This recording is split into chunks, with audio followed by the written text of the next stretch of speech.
Bonjour à tous, aujourd'hui je vous propose un mini cours sur le chargement automatique des classes, donc la fonction PHP autoload. Je vous avais dit que dans un premier temps on allait inclure nos classes avec des instructions require.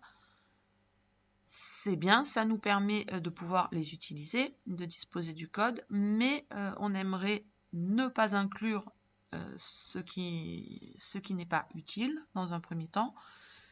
Et enfin, procéder au chargement automatique des classes dont nous avons besoin.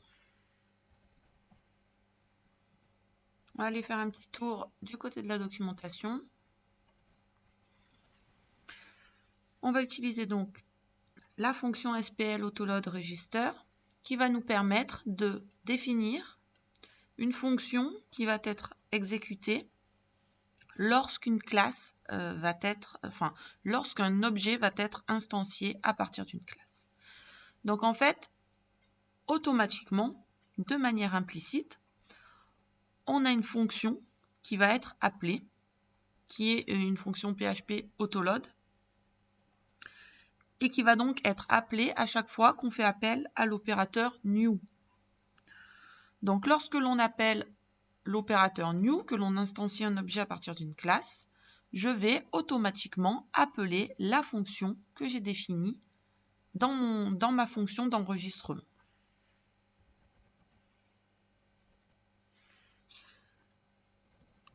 Ma fonction SPL autoload register va donc prendre en argument une fonction.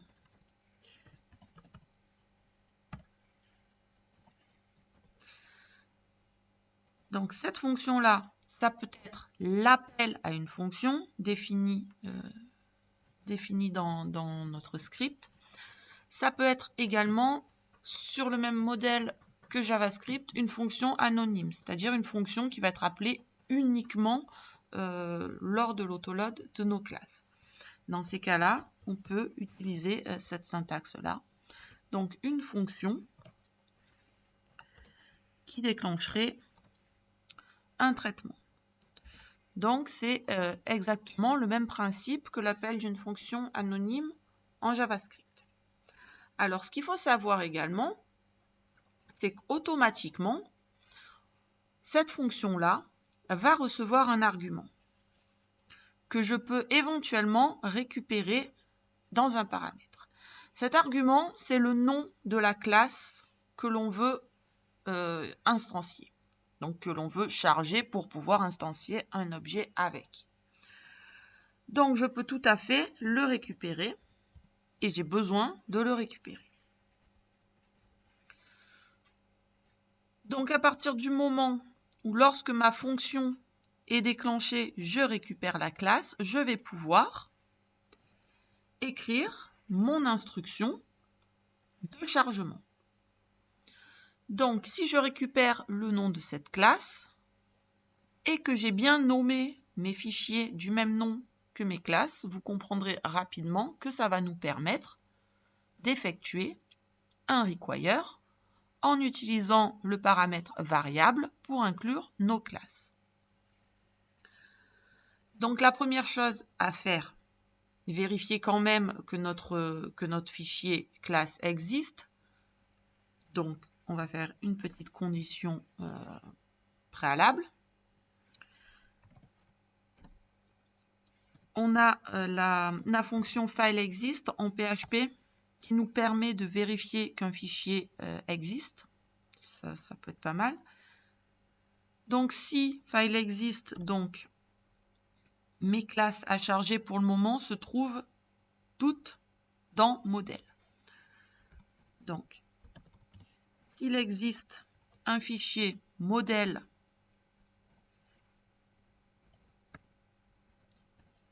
le nom de la classe .php et j'ai oublié, je crois, un S. Oui, c'est ça. Hop.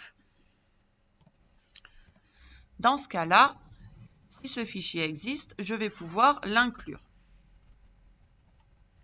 Donc, je fais attention d'effectuer un require once au cas où je n'ai pas je n'ai pas bien fait le ménage. Donc require once, et donc je vais inclure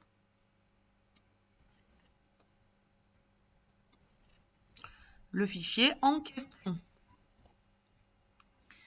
Et donc dorénavant, quand je vais faire mon new utilisateur, par exemple ici, cette instruction-là va déclencher ma fonction d'autoload. D'accord? Fonction qui est là. Cette fonction prendra automatiquement en paramètre le nom de la classe qui est instanciée, donc dans le cas présent, utilisateur. Je teste s'il existe un fichier modèle utilisateur.php et si c'est le cas, je l'inclus. Donc, mon instruction précédente devient inutile. De cette manière, je ne vais inclure que les classes dont j'ai besoin, dont le script a besoin à ce moment-là. Donc, je vais éviter de charger du code pour rien. Et je vais surtout m'assurer que toutes mes classes sont incluses automatiquement, que je n'ai pas oublié un require. Évidemment, si j'ai plusieurs fichiers rangés dans plusieurs dossiers, je peux enchaîner les instructions. D'accord? Donc, file existe suivi d'un autre chemin, etc.